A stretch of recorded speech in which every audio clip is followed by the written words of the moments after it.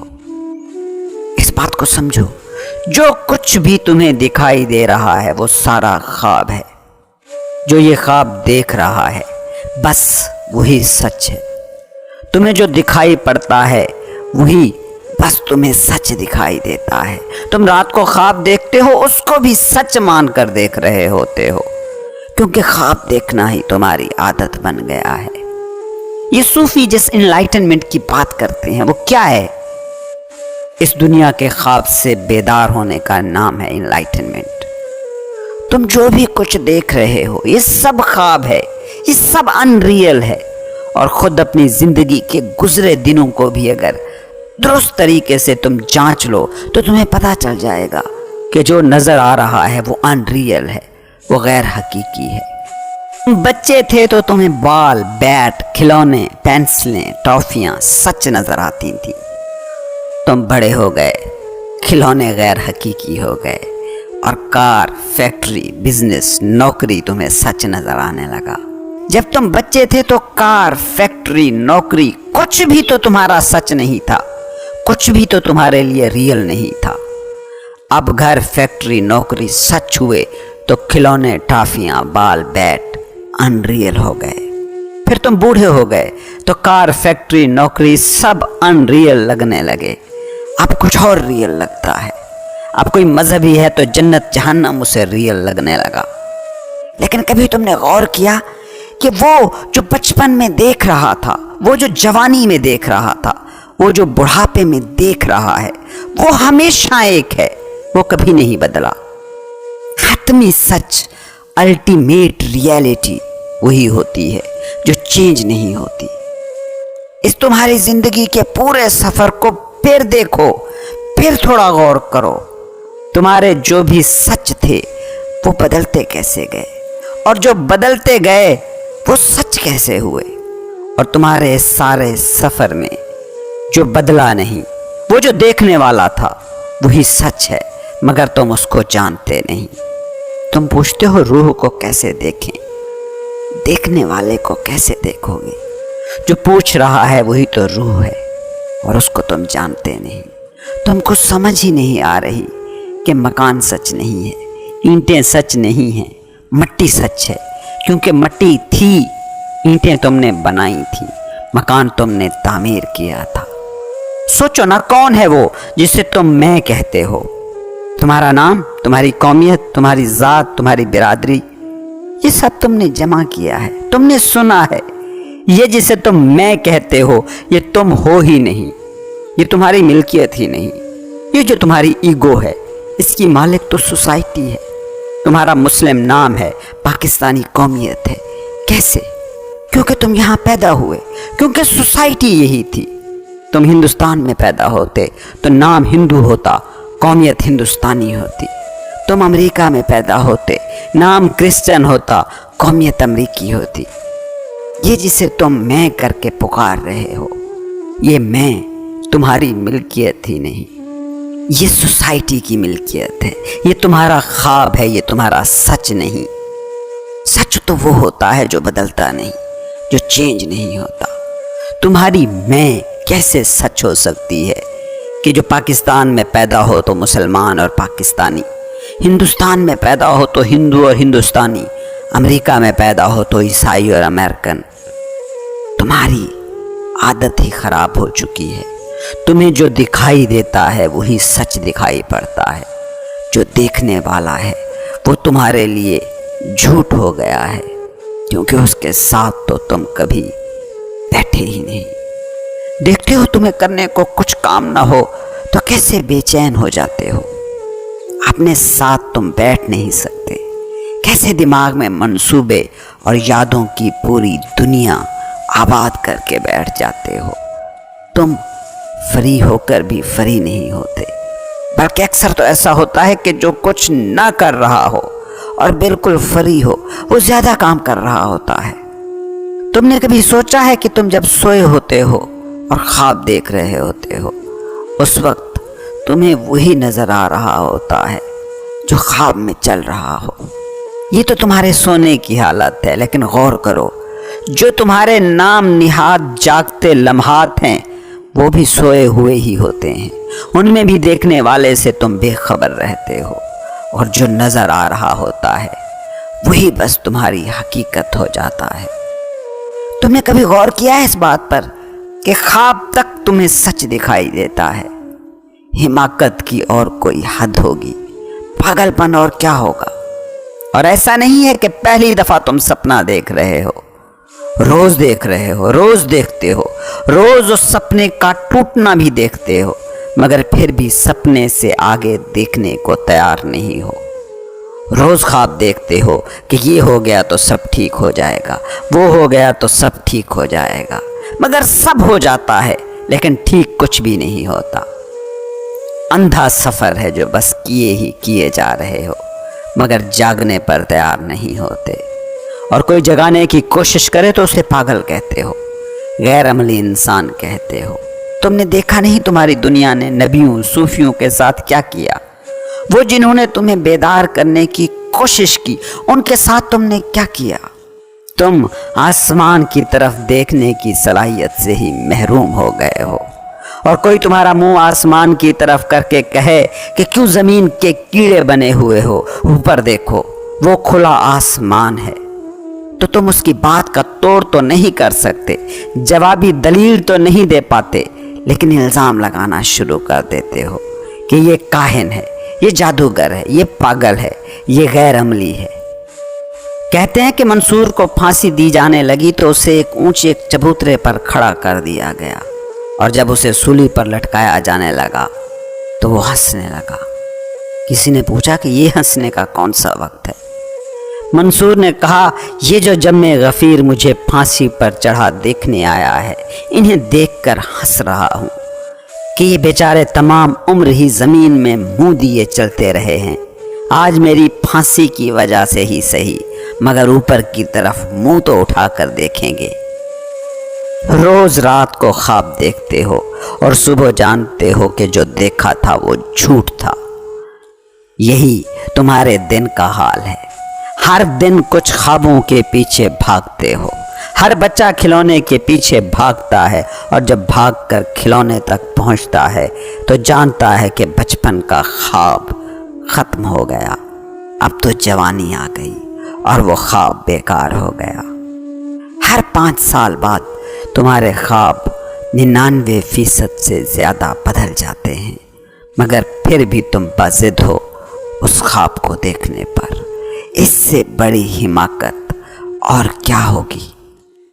اتنے نبی، اتنے صوفی، اتنے فقیر گزرے، ان کی گزری زندگیوں کی تعریف و تحسین بھی کرتے ہو، ان کی زندگی کے واقعات کو پڑھتے بھی ہو، سر بھی دھنتے ہو، مگر خواب سے بیدار ہو کر ویسی زندگی جینے کی کوئی تڑپ تم میں پیدا نہیں ہوتی۔ ان کی محبت میں تم خودکش حملہ آور بن سکتے ہو، مگر خواب سے بیدار ہونے کو تیار نہیں ہو۔ تم آج بھی خواب دیکھو گے، کل پھر اس کو ٹوٹتا دیکھو گے، مگر خواب سے جاگو گے نہیں۔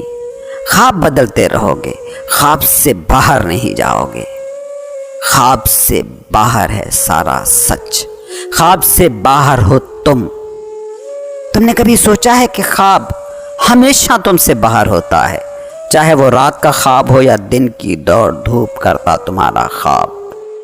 دونوں خواب ایک جیسے ہیں، دونوں جھوٹ ہیں، اور دونوں ہی جگہ جو خواب دیکھ رہا ہے وہ سچ ہے، اور وہ سچ ہو